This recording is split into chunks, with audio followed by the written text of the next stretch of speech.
Hey, B Third Men, Coach Field here, back for a new week, a new lesson.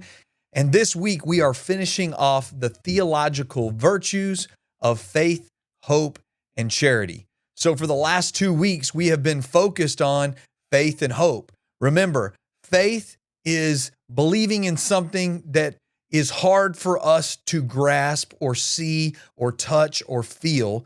And hope is the virtue that helps us continue on our earthly pilgrimage and allows us to take that next step.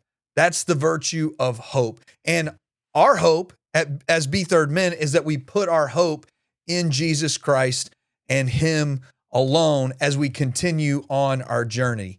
So this week we're studying the virtue of charity and why is it important for our growth in becoming third. Well, here's something interesting to note as we get started. Of the three theological virtues, faith, hope, and charity, charity will be the only one of the three that will continue for all of eternity. See, faith will no longer exist when we are in heaven. Hope will no longer exist when we are in heaven. Our pilgrimage will be over. We will be part of the beatific vision of God. But charity is going to continue because charity is love. And it's for the sake of God and for the sake of our neighbor. So let's kind of break down charity and let's think about it. When you think of charity, what probably first comes to mind? Most likely, it is usually to do with finances. And at this stage of our life, it's all about, the charitable donation. That's what we most think of when we think of charity.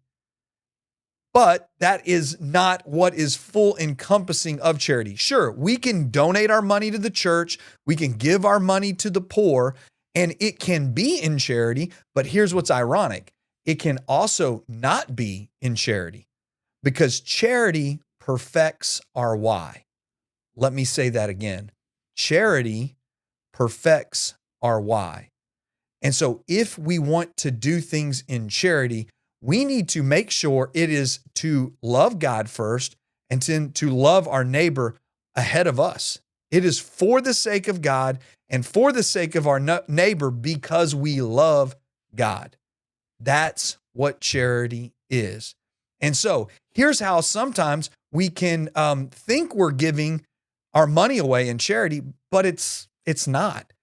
Because look, I wonder how many of us would continue to donate the money that we do if we weren't getting the tax break that we get from our government. Let's think about that. Our churches, a lot of our society relies on tax-free donations. But I wonder, how many of us would continue to give our money away if we weren't receiving a single personal benefit? Now, this doesn't mean that having the benefit automatically excludes it from being charity. It just can't be the why. It can't be the reason I do it. If I'm doing anything and the bulk of the reason I'm doing it is because I gain personally, then that is not charity. And so this week, as we dive into the scriptures, what we want to do is we want to grow in this virtue because as we grow in charity, we perfect our why. Why is it that we do anything? When we think about stewardship, time, talent, treasure, we want to do all of our stewardship in charity. I want to give of my time in charity to my church. I want to give of my treasure for sure in charity. And then I want to use the talents that God's blessed me with and given me, and I want to give them back to Him. It's me returning the grace that He's given me, the talents He's given me, the love that He's giving me. And I'm saying, you know what, Lord, thank you so much. I am going to return that love back to you because you are all powerful, all knowing, and you deserve everything that I have to offer. That is what charity is. There's really not any more to say on the topic, except every time from this moment forward that you make a decision, hopefully it's in charity, right? Now, that doesn't mean every little decision like, hey, what movie are we going to watch tonight, honey, when we sit down and all the kids are in bed? That doesn't have to necessarily be an act of charity, but how I love my kids and how I love my wife should be in charity. If you remember the really famous definition of love from 1 Corinthians, at the very end, it says, faith, hope, and charity, the greatest of these, and it says in the scriptures, the greatest of these is love. But often in the scriptures, love and charity are used interchangeably. And so we want to make sure how we live our life as men is in charity. So let me just challenge you before we leave. Let's say that you are like me, you're married with kids. When you discipline your kids, is it in charity?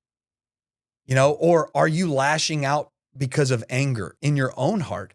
Or are you really trying to will the goodness of your children? And you're like, out of charity, I have to discipline you.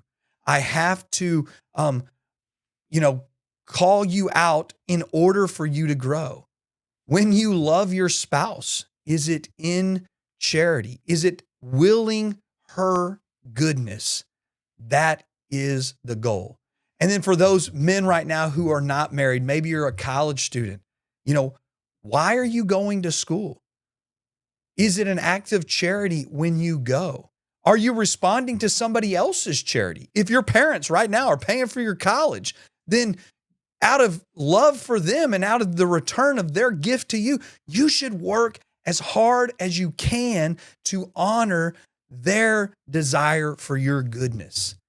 It shapes us and it teaches us how we should take the gifts in our life that God has given us and say, you know what?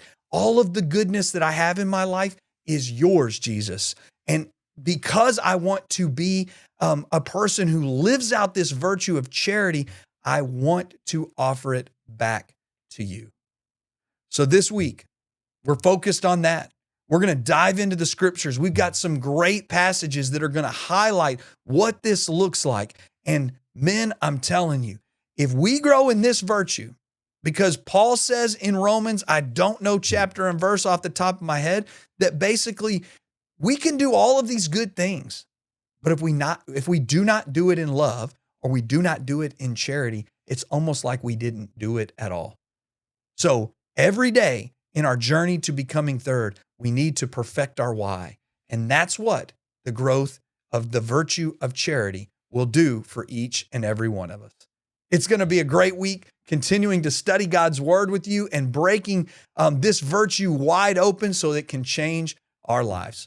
I'm so thankful that you're here. Continue to pray for me. I will be praying for you. God bless.